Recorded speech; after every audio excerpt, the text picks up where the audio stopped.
사람의 손길 전에 닿지 않는 원시의 청량감이 그대로 쏟아지는 아름다운 보입니다.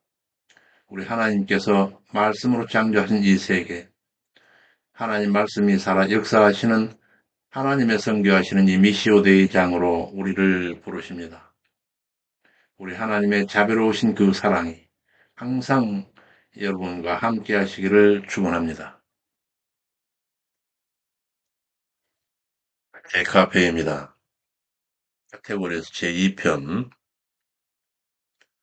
제사장나라 수립 제2장 제사장나라 주권 제1절 주권 수립에서 오늘은 112번 제26강이 되겠습니다. 제 교절에서는 구약 상권 216조에서 226조, 성경 본문으로서는 출애굽기 11장 1절에서 12장 36절 내용이 되겠습니다.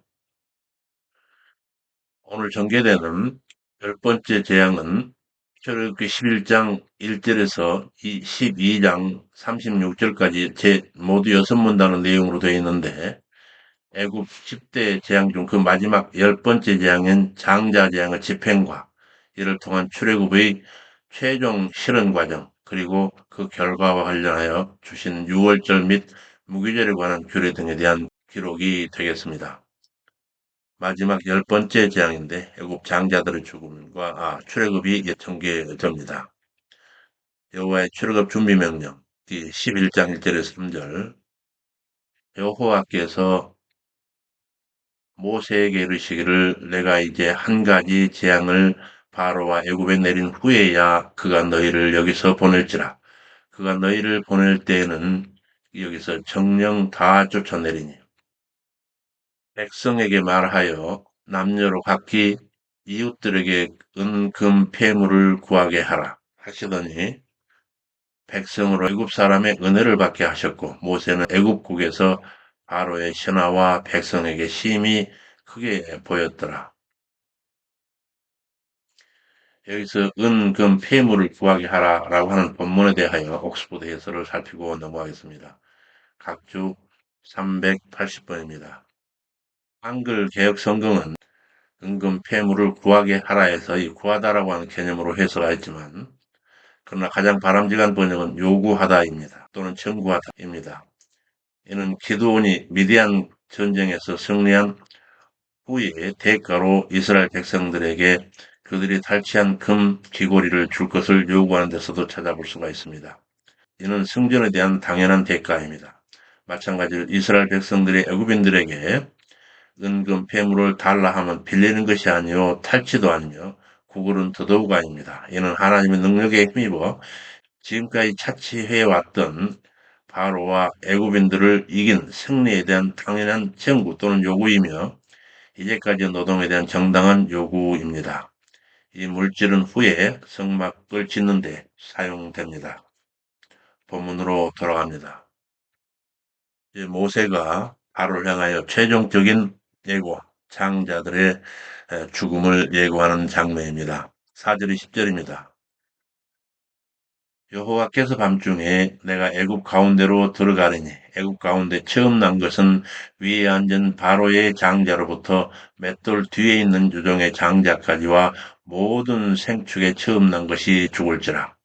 애굽 전국에 전무후무한 큰 곡성이 있으리라. 이스라엘 자손에게는 사람에게나 짐승에게나 개도 그 혀를 움직이지 않으리니. 여기서 여호와께서 밤중에 애굽 가운데로 들어가신다 하심에 대해서 옥스포드 해설을 살펴보겠습니다. 애굽 가운데로 들어가신다에서 381번 들어가다의 뜻의 가장 일반적인 히브리어는 뽀이인데 그럼에도 불구하고 특별히 여기서는 일반적으로 나가다라고 하는 야차의 분사형인 요체를 사용하여 들어가다로 번역하고 있습니다. 그런데 이 야차는 특별히 출애굽 사건에서 사역형으로 사용되어서 하나님께서 이스라엘을 애굽에서 인도하여 내신다라고 하는 표현을 하는데 주로 사용되는 그런 단어입니다. 즉 이는 하나님이 직접 애굽 땅에 들어오셔서 그 대적을 징벌하시고 그 백성을 나가게 하신다라고 하는 신학적 의미를 담고 있습니다. 이것은 마치 예수 그리스도께서 인간의 몸으로 이 땅에 오셔서 죄를 멸하시고 우리를 죄에서 벗어나게 하셔서 구원하시는 하나님의 구원 사역을 나타내주고 있는 것과 같습니다. 본문이 이와 같이 요체라고 하는 임박한 미래를 나타내는 능동형 분사형이 사용되어 이 재앙은 하나님 스스로 행하시는 재앙이고 이 재앙이 곧 일어날 것임을 암시해주고 있습니다. 마지막 때에 있을 백보자 심판 때에도 이 세상 사람들이 예상치 못한 바로 그때 예수님이 직접 오셔서 세상의 모든 악과 죄인들을 엄정히 심판하실 것입니다. 지혜로운 자는 이러한 심판의 때를 가늠하여 철저히 준비하며 살아가게 됩니다. 그리고 여기서 바로의 장자로부터 맷돌 위에 있는 여종까지 최상위의 왕의 장자로부터 맷돌 뒤에 있는 여종, 가장 낮은 위치에 있는 여종의 장자까지 모든 자와 모든 생축, 청량시 다 죽을 것인데 그때 이스라엘 자손에게는 사람에게나 짐승에게나 개도 그 혀를 움직이지 않을 것이다 라고 하는 하나님의 말씀에 대해서 382번 걔도 그 혀를 움직이지 않을 것이다 해서 그 혀를 움직이다라고 하는 것은 NIV에는 의역을 해서 짖다, 걔가 짖다라고 하고 있습니다. 천재지변이 있을 때 청각과 후각이 무엇보다도 발달한 동물들이 이상 징후를 먼저 감지하고 위험을 알리는 것이 보통입니다. 그런데 본서는 이런 상식을 바탕으로 해서 열 번째 재앙이 이스라엘은 물론 이스라엘에 속한 짐승에게 주차도 전혀 미치지 않을 것임을 표현하고 있는 말씀입니다. 이처럼 미물에 불과한 동물들도 하나님을 믿는 사람에 속했는지 그렇지 않은 자에게 속했는지에 따라서 생사가 갈리는 것을 볼 때 하나님께서 주시는 복과 저주가 얼마나 엄격한 것인가를 알 수 있습니다. 하물며 우리의 가족과 직장 그리고 이 사회와 나라가 성도의 신앙에 영향을 받는다는 것은 너무도 자명합니다. 그래도 그 혀를 움직이지 않으리니 여호와가 애굽 사람과 이스라엘 사이에 구별하는 줄 너희가 알리라 하셨나니 왕의 이 모든 신하가 내게 내려와서 절하며 이르기를 너와 너를 쫓는 온 백성은 나가라 한 후에야 내가 나가리라 하고 심히 노하여 바로에게서 나오니라. 모세가 당시 세계 초열강의 왕국 바로에게 이와 같이 당당한 모습을 갖게 된 일에 대해서 옥스포드가 해설하고 있습니다. 383번에서 84번까지 살펴보겠습니다. 당시 고대 세계에서 최고 권력을 가졌던 바로와 그의 신하를 향해 이렇게 담대한 표현을 할 뿐만 아니라 하나님의 약속대로 자기가 높아질 것임을 가르치고 있는 모세의 자세를 통해서 하나님의 백성이 세상을 향해 어떤 자세를 취해야 하는지 교훈을 얻을 수 있습니다. 오히려 모세처럼 세상을 향해 담대하고 전능하신 하나님 자녀로서의 자긍심을 가져야 하겠습니다. 뿐만 아니라 그들의 불의를 볼 때는 어미 꾸짖고 훈계해야 합니다. 모세의 바로를 향한 모세의 이와 같은 격분은 사적인 감정에서 나온 것이 아닌 의로운 분노였습니다. 일개 노예 신분에 불과한 모세가 절대 군주였던 바로 앞에서 이렇듯 맹렬한 분노를 표현할 수 있는 것은 그 뒤에 계신 거룩하신 하나님을 힘입음이었습니다. 모세는 그 하나님이 하신 약속을 굳게 믿고 있었기 때문에 세상의 권력을 두려워하지 않고 하나님의 뜻을 거스르는 바로를 향해 분노할 수 있었던 것입니다. 본문으로 돌아가겠습니다. 여호와가 애굽 사람과 이스라엘 사이에 구별할 줄 너희가 알리라 하셨나니 너희 이 모든 신하가 내게 내려와서 내게 절하며 이르기를 너와 너를 쫓는 온 백성은 나가라 한 후에야 내가 나가리라 하고 심히 노하여 바로에게서 나왔던 모세의 모습이었습니다. 여호와께서 모세에게 이르시기를 바로가 너희를 듣지 아니할지라 그러므로 내가 애굽 땅에서 나의 기사를 더하리라 하셨고 모세와 아론이 이 모든 기사를 바로 앞에서 행하였으나 여호와께서 바로의 마음을 강팍게 하셨으므로 그가 이스라엘 자손을 그 나라에서 보내지 아니하였더라. 여호와께서 당시 바로의 마음을 강팍게 하셨다라고 하는 그 의미에 대한 옥스포드 해설을 듣겠습니다. 각주 385번, 386번입니다. 강팍하게 하셨으므로 동사 하자크의 강형으로 띠를 띠다, 허리를 졸라매다, 강화하다, 복구하다라고 하는 뜻이 있지만 본문과 같이 마음을 목적으로 취하게 될 때에는 마음을 완고하게 하다, 마음을 강팍하게 하다라고 하는 뜻을 갖습니다.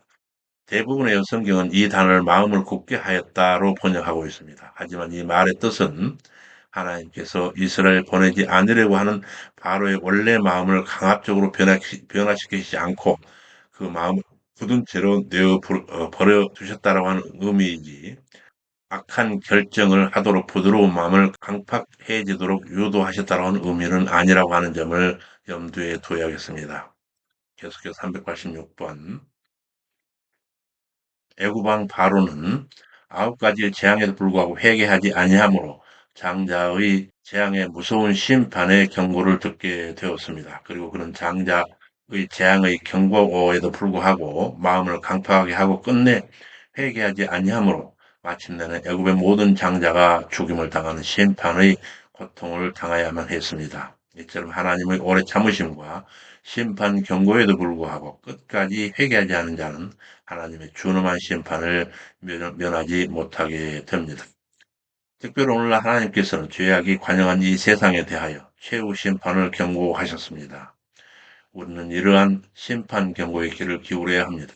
그리고 우리의 강팍한 마음을 쳐서 하나님 앞에 회개해야 할 것입니다. 하나님은 회개하고 당신의 말씀에 순종하는 자는 구원하시되 끝까지 회개하기를 거부하며 불순종하는 자는 심판하여 영원한 형벌에 처하게 될 것입니다. 이게 여호와께서 장자의 죽음이라고 하는 그 재앙을 말씀하실 때 그 사망이 백성을 넘어가는 유월절 규례에 관한 말씀이 전개됩니다. 출애굽기 12장 1절에 14절 여호와께서 이르시되 이달로 해의 첫 달이 되게 하고 이스라엘 회중에게 고하기를 이달 10일에 너희 매인이 어린 양을 취하되 각 가족 식구를 위하여 취하되 식구가 너무 적으면 이웃과 함께 인수를 따라서 하나를 취하며 각 사람의 식량을 따라 어린 양을 계산할 것이며 이스라엘 백성들에게 있어 종교력의 정월 곧 니산월 가나안으로서는 아비벌이라고 하는데 아비벌과 이스라엘을 회중이라고 부르시는 이스라엘 회중 자체의 의미와 영적 개념 그리고 6월절 희생을 위해 드릴 어린 양 준비가 지니는 의의에 대해서 옥스퍼드 성경대전의 해설을 듣겠습니다. 387번에서 389번까지입니다. 이달로 해의 첫 달을 삼으라 하셨을 때 그 이달은 당시까지 이스라엘 백성이 사용하던 민간력이 7월이며 오늘날 우리 태양력으로는 3, 4월에 해당됩니다. 하나님은 이달을 해의 첫 달, 곧 종교의 1월인 아비벌로 삼으라고 하십니다. 이 아비벌은 후에 바벨론 포로기부터 니산으로 바꾸어 불렀습니다. 어쨌든 출애굽 이후 새 원력의 체계를 도입하는 것은 예수 그리스도의 산생을 기준으로 기원 전과 기원 후로 나뉘듯이 이스라엘의 출애굽은 새로운 구속 역사의 분기점이 됨을 의미하고 있습니다. 즉 이스라엘 백성이 애굽 땅을 나서는 것은 단순히 거주지를 옮긴다는 의미가 아니라 애굽에서의 노예 생활을 청산하고 하나님의 거룩한 백성이 되는 새로운 출발점임을 보여주고 있음입니다. 구원의 체험을 한 성도는 세상 사람들은 경험하지 못하며 의미도 모르는 구속 역사의 신비를 알고 있습니다. 그러므로 오늘날 성도의 인생에서도 새로운 원력이 제정된 것과 같은 삶에서 분명한 분기점이 있습니다. 예수 그리스도를 믿고 거듭난 후에는 과거 자연인으로서의 죄의 노예된 생활을 청산하고 하나님의 백성으로서 거룩한 삶을 살아나가는 새로운 삶의 기준이 필요합니다. 따라서 하나님 백성으로서의 삶의 기준은 거듭난 이후 성도의 모든 생활을 지배해야 합니다. 야곱을 이스라엘이라 하시고 그 70인으로 입애굽시켜 주셔서 회중이 된 이스라엘에 대하여 그 의미를 다음 각주에 살피겠습니다.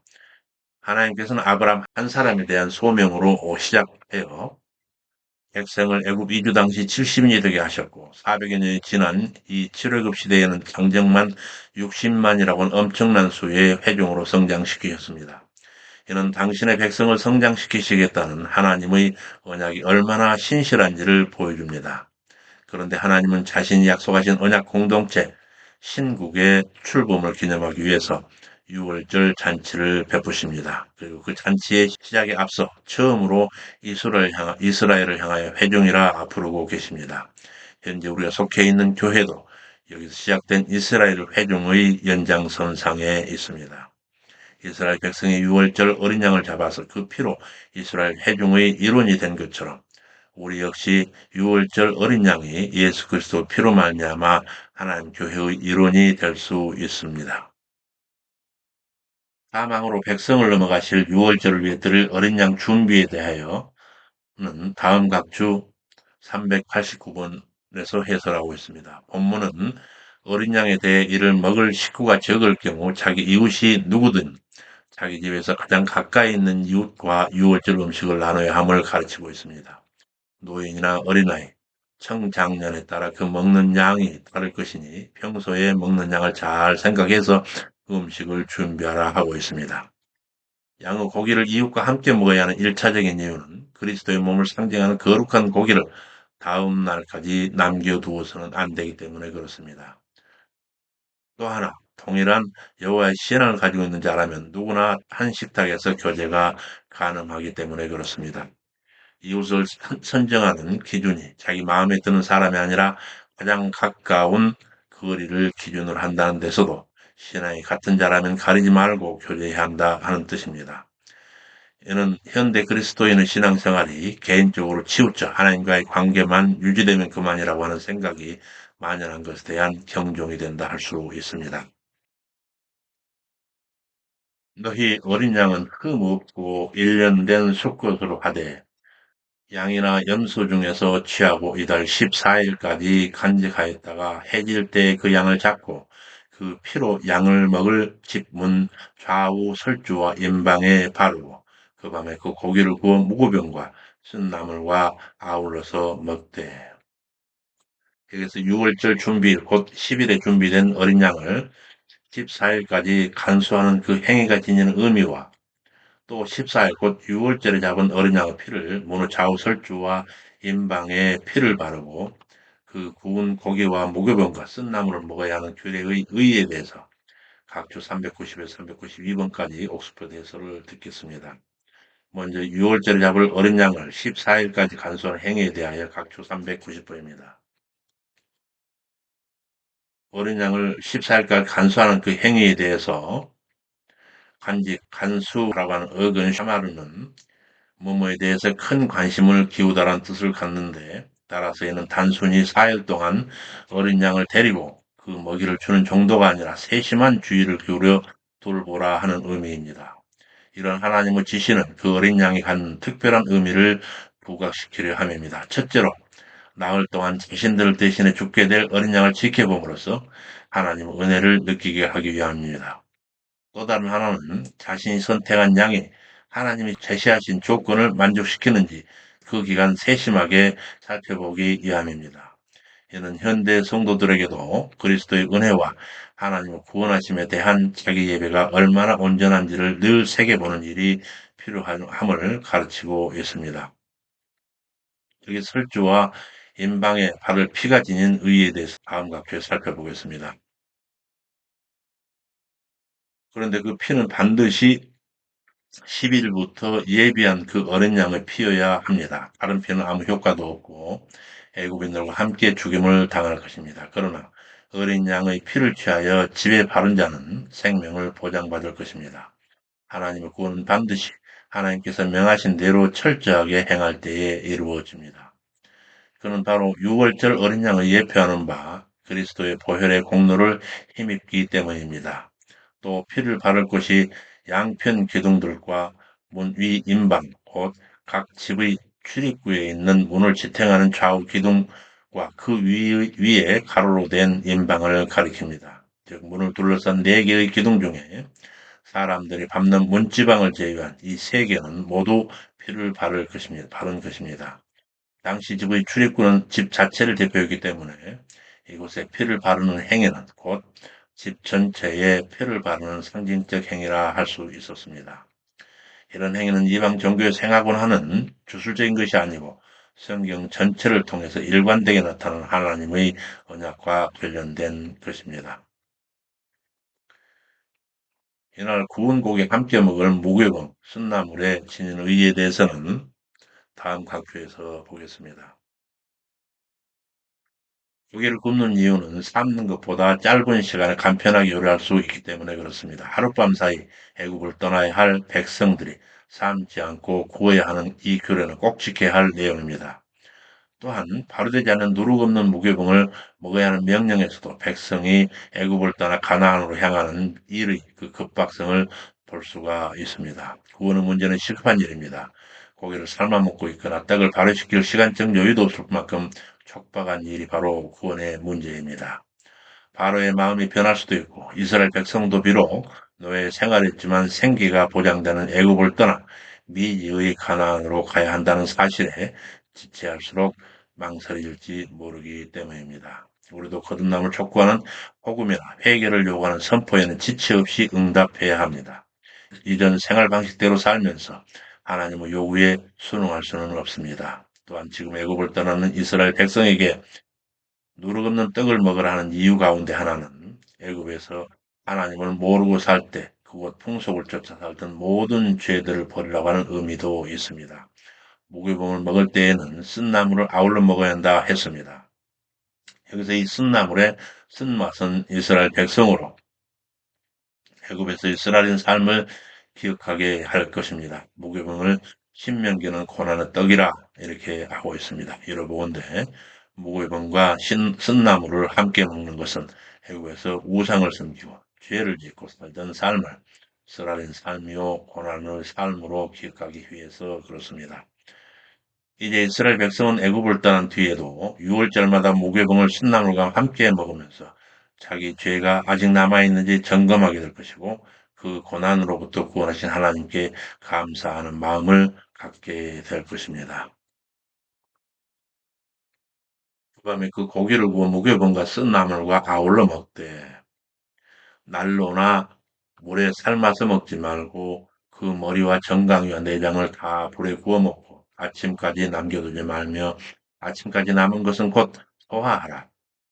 이렇게 먹을지니 허리띠를 띠고 신을 신고 지팡이를 잡고 급히 먹으라. 이와 같이 6월절에 음식을 먹게 되는 그 행위를 꼼꼼히 일러주시고 계시는데 이렇게 이루고 계신 순종해야 할 행위들이 지닌 의의에 대해서 각주 393번, 395번까지 살펴보겠습니다. 옥스포드는 해설하기를 극 393번 먼저 구워 먹는 행위에 대해서 어린 양의 대표적인 세 부위 머리와 청강류와 내장을 언급하시면서 모두 불에 구워 먹으라고 하시면 두 가지 교훈이 있습니다. 하나는 날로 먹거나 삶아 먹지만 않으면 어떤 방법으로 먹어도 상관없는 것이 아니라 오히려 불에 구워 먹으라 하심이었습니다. 왜냐하면 양을 굽는 과정에서 그 고기가 제사에 쓸 제물이라는 인상을 주게 됩니다. 왜냐하면 제사는 희생양을 불에 태워서 드리기 때문에 그렇습니다. 또한 고기를 굽는 동안에 나는 연기는 하나님이 흠양하시고 제사 드리는 자의 죄를 사하시는 번제의 연기와도 같은 효과를 나타낼 것입니다. 또 다른 하나의 교훈은 본문에서 언급된 양의 세 부위가 양의 머리에서부터 발끝까지 그리고 양의 외부는 물론 내부까지 양 몸 전체를 상징하고 있습니다. 양을 구워서 먹는 이유 중에 하나는 삶을 경우에는 몸 전체를 잘라서 나누지 않고는 요리할 수 없기 때문에 또 그렇습니다. 이것은 그리스도께서 장차 하나님의 어린 양으로서 세상 죄를 지고 돌아가실 때에 그 뼈가 하나도 꺾이지 않을 것에 대한 예표이기도 합니다. 따라서 양의 고기를 삶거나 날로 먹지 않고 오히려 불에 구워 먹어야만 하는 6월절의 이 예식은 당시 출애굽이라고 하는 상황에서만 의미를 갖는 것이 아니라 1500년 후 오실 진정한 구원자 예수께서 세상을 구원하기 위한 죽음을 예표하고 있습니다. 실로 그리스도의 죽음은 하나님께서 이미 인간 타락시부터 계획하시며 역사 가운데서 준비해 오신 놀라운 하나님의 사랑을 보여주고 계십니다. 그리고 먹고 남은 고기는 소하여 불에 태우라는 부분에 대해서 394번 각주 가족 구성원 전체가 고기를 남기지 않도록 하기 위해서 처음 한 마리 양을 먹을 사람의 수를 정하는 일에서부터 6월절 저녁에 고기를 먹는 동안까지 서로서로 주의해야 했음을 알 수 있습니다. 양의 고기가 상징하는 것은 그리스도의 몸이요 그리스도의 말씀입니다. 또한 한 가족이 함께 모여 고기를 먹는 것은 말씀 안에서 그리스도 안에서 긴밀하게 교제함을 뜻하고 있습니다. 이미 식탁에 참여할 사람의 수요를 정한 6월절 식탁 교제에서 고기가 남는 것은 누군가 제대로 먹지 못하였거나 교제의 자리에 참석지 못했음을 뜻할 수도 있습니다. 따라서 아침이 되기 전에 고기를 다 먹도록 하라는 것은 그리스도 안에서의 교제 안에 들어오지 못하거나 공동체 안에 있으면서도 소외감을 느끼는 사람이 없도록 세심하게 돌보라고 하는 의미까지 담고 있습니다. 아침까지 남은 고기는 모두 불어 태워서 없애 완전히 소화하라 하십니다. 이것은 그리스도의 몸을 상징하는 고기가 남아서 더럽혀지거나 어린 양의 희생의 의미를 잃고서 단지 배를 채우거나 육신의 즐거움을 위해 먹을 위험을 방지하기 위한 것입니다. 이러한 규정을 통하여 그리스도를 믿되 성도의 교제 안에 들어오지 않거나 그 교제를 인간적인 욕망을 채우기 위한 수단으로만 생각한다면 매우 잘못된 생각임을 우리는 잘 알 수 있습니다. 그와 같이 먹을 때의 바로 그 자세에 대해서 다음 각주로 살펴보겠습니다. 395번 각주. 이들은 허리띠로 옷을 단단히 묶어 빨리 걸을 때에 발이 옷에 걸리지 않게 하고 집에서는 신을 신지 않던 당시 관습과는 달리 당장이라도 뛰쳐나갈 듯 신을 신은 채 음식을 먹어야 했습니다. 또한 지팡이를 잡은 것은 장거리 여행을 위한 준비임을 알 수 있습니다. 6월절 음식을 먹는 백성의 이러한 모습은 우리의 성도들이 갖추어야 할 영적 준비를 보여줍니다. 그런즉 서서 진리로 너희 허리띠를 띠고 의의 흉배를 붙이고 평안의 복음에 예비한 것으로 신을 신고 모든 것 위에 믿음의 방패를 가지고 구원의 투구와 성령의 검, 곧 하나님의 말씀을 가지라. 우리 사도 바울 선생께서 에베소서 6장 12절에서 우리에게 권고하고 계십니다. 이처럼 우리들에게도 하나님의 나라를 향하여 나아가는 군사로서의 만반의 준비를 갖추는 삶이 요구되고 있습니다. 이것이 여호와의 유월절이니라. 내가 그 밤에 애굽 땅에 두루다니며 사람과 짐승을 모르라고 애굽 나라 가운데 처음 난 것을 다 치고 애굽의 모든 신에게 벌을 내리라. 나는 여호와로라. 내가 애굽 땅을 칠 때에 그 피가 너희의 거하는 집과 너희를 위하여 표적이 될지라. 내가 피를 볼 때에 너희를 넘어가리니. 이와 같은 유월절이 지닌 의의에 대해서 또 396번에서 397번까지 옥스포드 해설을 듣겠습니다. 먼저 유월절에 갖는 의의에 대해서 각주 396번입니다. 이 절기는 본절 말씀대로 출애굽 시에 제정되어 처음 지켜졌습니다.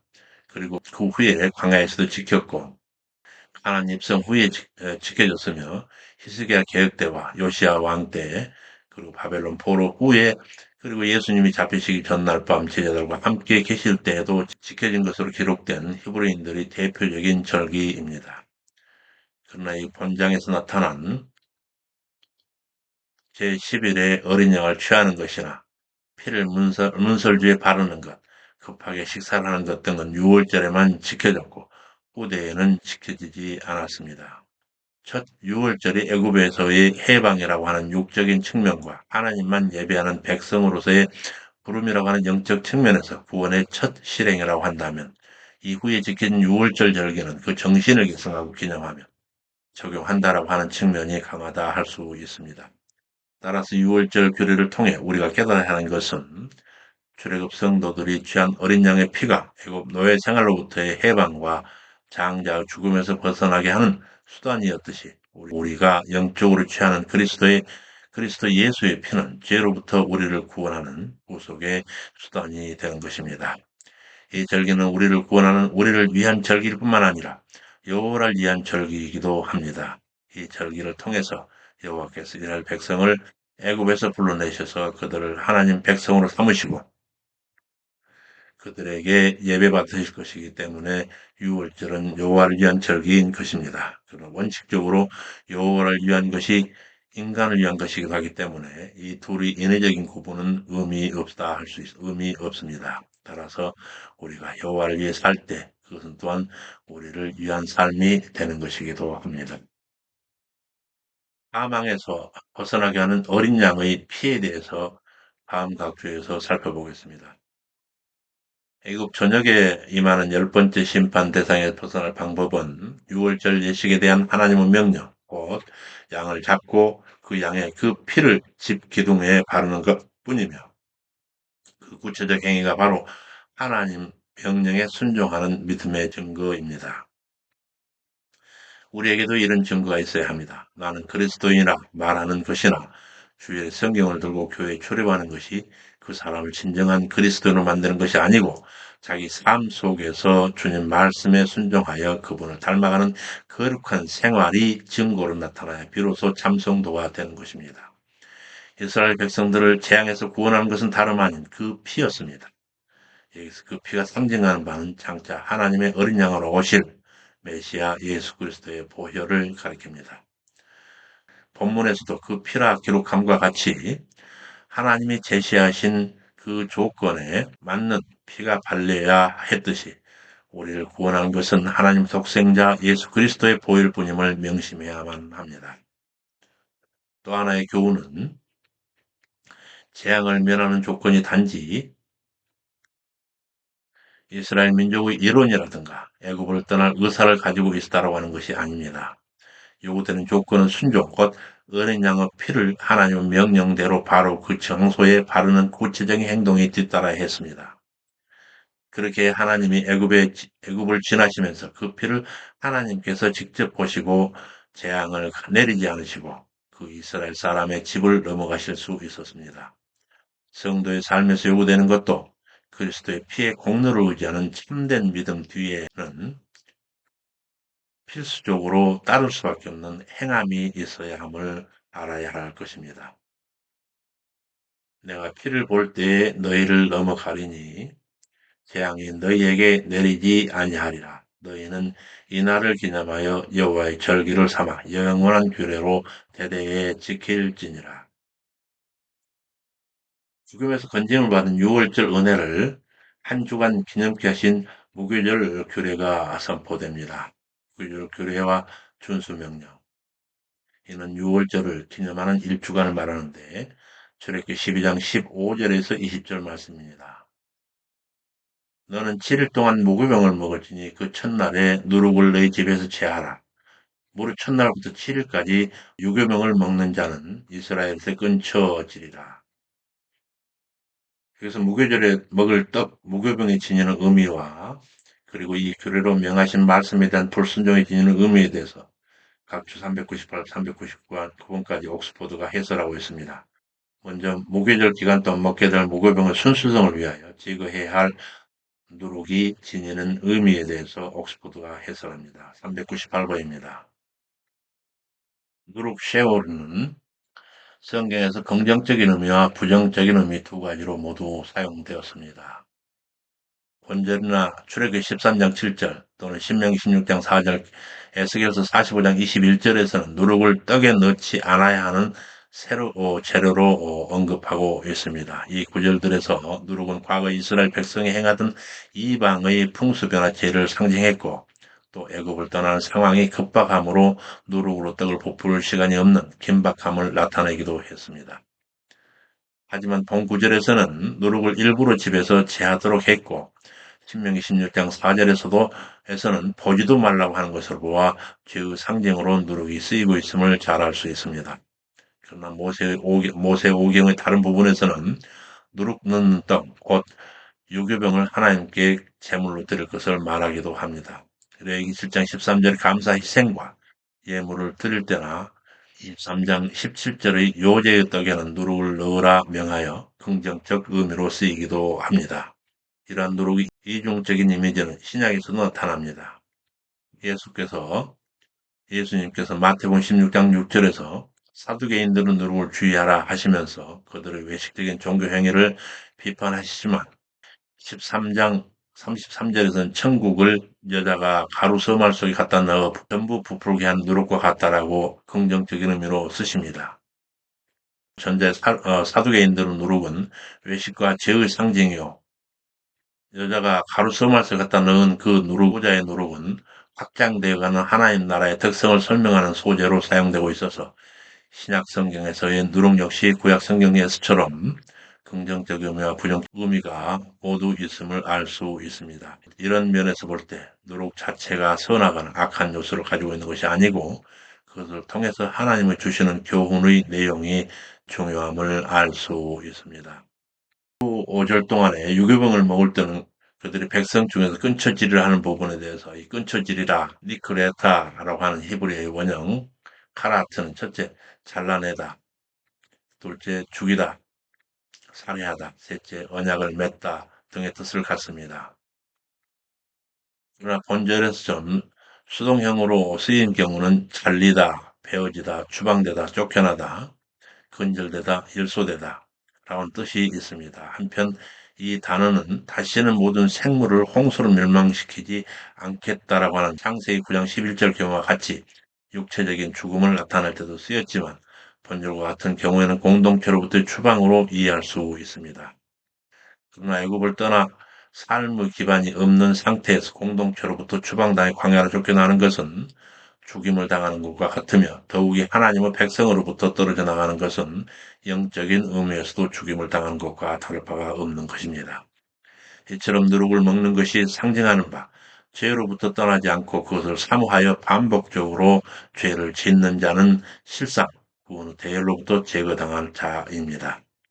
우리가 믿음으로 구원을 받으나 그 믿음에 필수적으로 동반되는 행위, 즉 죄에서 떠난 거룩한 삶이 함께 수반되어야 하는 것입니다. 그렇지 않는 자는 공의로우신 하나님을 긍휼히 여기는 자로 구원에 이르지 못할 것입니다. 여기서 본문으로 돌아갑니다. 무릇 첫날부터 7일까지 유교병을 먹는 자는 이스라엘에서 끊쳐지리라. 너희가 첫날에도 성회요 제7일에도 성회가 되리니 이 두 날은 아무 일도 하지 말고 각인의 식물만 너희가 갖출 것이니라. 너희는 무교절을 지키라. 이날에 내가 너희 군대를 애굽 땅에서 인도하여 내었음이니라. 그러므로 너희가 영원한 규례를 삼아 이 날을 대대로 지킬지니라. 근데 여기서 이스라엘 백성에 대해서 너희 군대라 하고 계시는데 바로 이 부분에 대해서 옥스포드 해설을 살피겠습니다. 각주 400번입니다. 하나님께서 자신이 애굽에서 구해내시는 백성을 가리켜 너희의 군대라 부르심은 여호와를 섬기는 일이 용맹한 군사의 온전한 헌신과 같아야 하며 하나님께 예배하는 일이 군대에서처럼 치밀하게 조직되고 정해진 규율에 따라 진행되어야 함을 보여주려 하심입니다.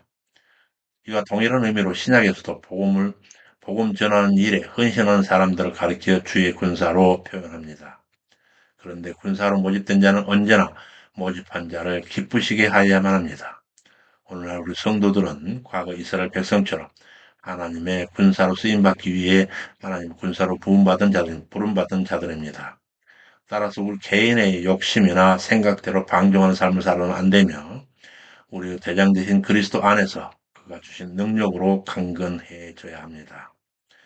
그리고 하나님의 전신갑주를 입혀 우리들을 죄에서 구원하시고 사단과의 영적 전쟁에서 승리하게 하시려고 우리를 모집하신 하나님을 기쁘시게 하는 절제된 삶을 살아야 할 것입니다.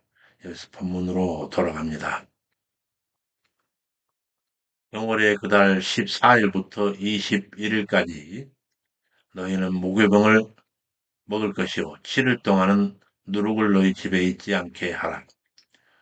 무릇 유교물을 먹는 자는 탁구인이든지 본국에서 난 자든지 물론하고 이스라엘 회중에서 끊쳐지리니 너희는 아무 유교물이든지 먹지 말고 너희 모든 유하는 곳에서 무교병을 먹을지니라. 여기서 이 글을 준수해야 할 공동체 범위에 들어가는 타국인 곧 이방인의 개념과 또한 그 순종함으로 엄수해야 할 기간 14일부터 21일까지 대해서 이는 언뜻 8일간이 되는데 여기서 7일의 함에 대해서 옥스퍼드 해설을 살펴보겠습니다. 각주 401번부터 시작합니다. 정확히 말하자면 6월절은 정월 14일 저녁이었고 15일부터 7일 동안은 무교절입니다. 그러나 본절 표현은 무교절로서 유월절을 포함하여 8일 동안 누룩을 금하고 수병만 먹어야 함을 말하고 있습니다. 이스라엘 공동체 범위 안에 들어가고 있는 타국인 곧 이방인의 개념에 대해서 살펴보겠습니다. 각주 402번입니다. 각주 402번. 성경에서 대부분 이방인, 히브리 게르는 이스라엘 공동체 안에 들어온 사람들을 지칭하는 데 쓰였습니다. 그들은 율법 낭독식에서도 참여하였으며 할례받은 그들은 율법 낭독식에도 참여하며 할례받은 이방인은 유월절 예식에 참여할 수도 있었습니다. 뿐만 아니라 대속죄의 축제에도 참여하였고 주막절도 지켰습니다. 즉 이들은 이스라엘 백성들과 거의 똑같은 권리를 누렸으며 그들이 압제당하지 않도록 하는 조항들도 있었습니다. 이처럼 이들은 혈통적으로는 이스라엘에 속하지 아니하였지만 여호와의 율법을 지키며 하나님의 백성으로 살기를 원할 때는 이스라엘의 공동체 안에 들어올 수 있었습니다. 하지만 이런 과정을 거친 이방인이라고 할지라도 또는 태어나기부터 언약 백성에 속해 있던 자라 할지라도 그의 집에서 누룩된 죄성을 상징하는 이 누룩을 제거하지 아니하면 이스라엘 군 공동체에서 끊쳐지리라고 하는 것을 하나님이 경고하고 계십니다. 우리 역시 모태로부터 신앙생활을 시작했든지 나중에 예수를 믿어 교회에 출석하고 있었든지 교회 공동체 안으로 들어온 이후로 끊쳐지지 않으려면 자기 삶 속에서 죄를 철저하게 제거해야 한다는 점 잊으면 안 될 것입니다. 본문으로 돌아갑니다. 그래서 유월절 규례를 전승하라, 대대로 후대에 전승하는 명령과 첫 유월절이 준수되는 장면입니다. 즉 12장 21절 28절 모세가 이스라엘 모든 장로를 불러 이르되 너희는 나가서 너희 가족대로 어린 양 유월절 양을 잡고 너희는 우슬조 묶음을 취하여 그릇에 담은 피에 적시어서 문 임방과 좌우 설주에 뿌리고 아침까지 한 사람도 문 밖에 나가지 말라. 여호와께서 애굽 사람을 치러 다니실 때 거기에 발린 피를 보시면 문을 넘으시고 멸하는 자로 너희 집에 들어가지 못하게 하실 것임이니라. 어린 양의 피를 뿌리는 방법에 사용될 우슬초가 지니는 의미와 그 밤에 일체의 집에서 나오지 말라 하신 가르침에 대해서 옥스퍼드 해설을 듣겠습니다. 403에서 404번입니다. 먼저 피를 묻혀 뿌릴 우슬초에 대해서는 히브리서는 에조부인데 성경에서 모두 10번 발견됩니다. 그러나 열왕기상 4장 33절과 시편 51편 7절 외에는 모두 모세 오경에만 나옵니다. 우슬초는 담백에 자라는 볼품 없는 관목입니다. 그러나 정결 의식에서 피와 물을 바르는 데 사용됩니다. 즉 우슬초는 본절처럼 피를 바르는 일에 사용될 뿐만 아니라 문둥병이 나은 사람을 위한 정결 의식이나 시체와 접촉해서 부정해진 사람을 정결케 하는 절차 등에서도 사용됩니다. 부정함에도 우슬초를 사용하는 이런 절차를 거치지 않는 사람은 누구든지 이스라엘 공동체에서 끊쳐져야 했습니다. 따라서 다윗은 범죄한 후에 회개하며 우슬초로 나를 정결케 하소서라고 간구합니다. 또 이러한 정결의식에는 우슬초가 백향목과 함께 사용되는 점이 백향목은 가장 비싸고 귀한 나무이고 우슬초는 가장 볼품없고 값싼 관목입니다. 그럼에도 이 둘이 함께 쓰인다는 것은 사람이든 일반 물건이든 그것 자체의 귀천이 중요한 것이 아니라 하나님이 쓰시면 그것이 값진 것이 되고 하나님께서 사용하지 않으시면 천한 것이 됨을 알 수 있습니다. 내가 비록 우슬초와 같이 세상에서 낮고 천한 자라고 할지라도 하나님께서 사용하시면 사람들을 회개케 하거나 주님께로 돌아오게 하는 일에 사용될 수 있음을 알아야 할 것입니다. 이런 진리를 깨달았기에 바울은 스스로 말하기를 만삭되지 못하여 남자와 같은 자신이 죽게 쓰임받은 것은 오직 하나님 은혜라고 고백할 수 있었던 것입니다. 그런데 재앙의 날, 그리에 일체 출입하지 말라라고 금하신 그 내용에 대해서 다음 강주에서 보면 하나님은 백성에게 양의 피를 발라 놓은 자기 집을 떠나서 애굽에 속해 있는 어떤 곳에도 재앙이 끝나는 아침까지 나가지 말라 하십니다. 죽음으로부터 생명을 보존하는 범위가 한 가족이 어린 양을 잡아 그 고기와 무교병과 쓴 나물을 먹은 자신의 집으로 안정되어 있기 때문에 그렇습니다. 그리고 그 효력은 그 집에 발라진 어린 양의 피에 있습니다. 이런 의미에서 구약 이스라엘 백성들의 생명을 구한 피난처인 양의 피가 발라진 집은 신약의 교회를 상징한다고 할 수 있습니다. 교회가 그리스도 예수의 피로 말미암아 채워졌기 때문에 그렇습니다. 우리는 교회 안에 있을 때 그 피로 말미암아 죄 사함을 받으며 의롭다 하심을 입고 영원한 구원을 받게 될 것입니다. 따라서 그리스도의 제 이름으로 오는 영원한 구속의 날이 되기 전까지 교회를 떠나는 자에게는 구원이 없는데 그것은 교회가 그리스도 예수를 머리로 하는 그의 몸이기 때문에 그렇습니다. 여기서 본문으로 돌아갑니다. 이 일을 규례로 너희와 너희 자손이 영원히 지킬 것이니 여호와께서 허락하신 땅에 이를 때 이 예식을 지킬 것이라. 이후에 너희 자녀가 이 예식이 무슨 뜻이냐 하거든. 이는 여호와의 유월절 제사라. 여호와께서 애굽을 치실 때 이스라엘의 집을 넘어사 구원하셨느니라 하라 하매 백성이 머리 숙여 경배하니라. 그들이 물러가 여호와께서 모세와 아론에게 명하신 대로 행하니라. 여기서 명하시는 대로 행함에 대한 옥스퍼드 해설을 살피겠습니다. 각주 406번입니다. 이는 백성들이 하나님께서 모세와 아론을 통해 그들에게 주신 명령에 대해서 그 말씀하신 그대로 똑같이 행했음을 보여주고 있습니다. 자신들의 생각이나 판단을 전혀 개입시키지 않고 오직 하나님께서 주신 말씀을 1.1획도 더하거나 빼지 않고 그대로 행한 것입니다. 우리에게서도 이런 철저한 순종이 요구됩니다. 주변 상황을 고려하고 나의 형편과 처지를 반영하여서 가능한 명령만 순종한다면 그것은 준종한 순종이라고 할 수 없는 것입니다. 여기서 본문으로 돌아갑니다. 그들이 여호와께서 모세 아론에게 명하신 대로 행하니라. 이렇게 하여 마지막 10번째 재앙, 장자의 죽음이 전개되는데 그렇게 하면서 출애굽이 준비됩니다.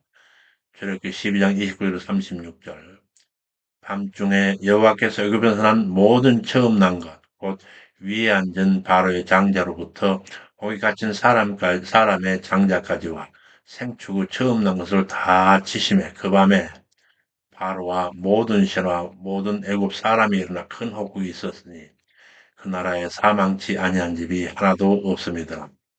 밤에 바로가 모세 아론을 불러 너희는 일어나 내 백성 가운데 떠나 너희 말대로 가서 여호와를 섬기며 너희의 양도 소도 몰아하고 나를 위하여 축복하라 하고 애굽 사람들은 우리가 다 죽은 자가 되었도다 하며 백성들을 재촉하여 그 지경에서 속히 보내려 하므로 백성이 발교되지 못한 반죽 담은 그릇을 옷에 싸서 어깨에 매니라.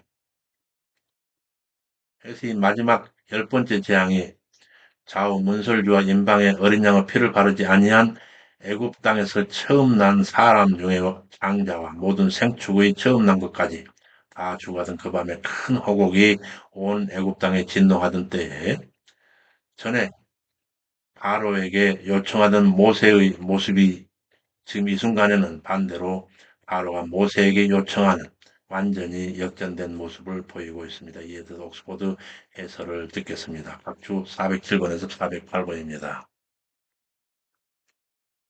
바로는 이전 흑암 재앙 때 생축은 두고 가는 조건을 출애굽을 허락한 적이 있었습니다. 하지만 모세는 그의 제안에 동의하지 않았고 하나님의 지시대로 모든 생축을 가지고 나가야 함을 밝혔습니다. 그로 인하여 모세는 처음에는 자신의 생명마저 위협받기도 했지만 이제는 하나님 말씀에 따른 그의 주장대로 생축을 포함한 모든 소유를 가지고 나갈 수 있게 된 것입니다. 우리의 신앙생활의 기준은 하나님 말씀으로 현실에 타협하거나 순응해서는 안 됩니다. 모세처럼 처음에는 어려움을 당할지 모르나 최후 승리는 절대적인 기준, 말씀 위에 근거해서 사는 그리스도에게만 있기 때문에 그렇습니다. 이제는 모세와 바로 역전된 곳, 바로가 이번에는 모세에게 요청하는 그런 모습이 되겠는데, 각 408번을 살펴보겠습니다. 바로는 이제 더 이상 우리에게 재앙이 임하지 않도록, 바로는 이제 더 이상 우리에게 임하지 않도록 너희들의 신들에게, 너희들의 신에게 빌어달라는 애원을 모세와 아론에게 하고 있는 모습입니다. 이전에 있었던 다른 재앙의 경우에는 바로가 이 재앙만 그치게 해달라고 요청을 했으나, 이제는 왕으로서의 체면도 있고 자신을 축복해달라고 모세에게 간청하고 있습니다. 이는 모세로 바로에게 신이 되게 하겠다고 하신 하나님의 약속의 성취이며, 바로가 섬기는 신이 하나님께 참패했음을 인정하는 것이기도 합니다. 여기서 본문으로 넘어갑니다. 백성이 발교되지 못한 반죽 담은 그릇을 옷에 싸서 어깨에 매니라. 백성이 모세의 말대로 하여 애굽 사람에게 은금 패물과 의복을 구하며 여호와께서 애굽 사람으로 백성에게 은혜를 입히게 하라 구하는 대로 주게 하심으로 물품을 취하였더라. 이 시간 우리는 제2편 제사장 나라 수립, 제2장 제사장 나라 주권 제1절 주권 수립에서 여호와께서 전개하시는 9번의 심각한 재앙을 받으면서도 끝끝내 버텼던 바로가 애굽의 모든 초태생이 죽게 되는 전무후무한 참혹한 재앙을 받게 되고서야 비로소 그 강팍함을 내려놓는 장면을 살폈습니다. 여호와 앞에는 우매함이 바로가 지닌 바로 자신의 특성만이 아니라 자기의 의로 살아가는 우리 인생의 보편적인 특성임을 우리가 깨달아야 합니다. 그래 항상 하나님의 의에 집중하면서 나의 의를 비워내고 하나님 의로 채워가는 우리들이 되어야 할 것입니다. 다음 시간에는 이제 모세를 인도자로 해서 본격적으로 백성들이 출애굽하는 이야기가 전개됩니다. 수고 많으셨습니다. 우리 하나님의 자비로우신 은혜가 항상 여러분의 머리 위에 함께 하시기를 축원합니다. 감사합니다. 샬롬.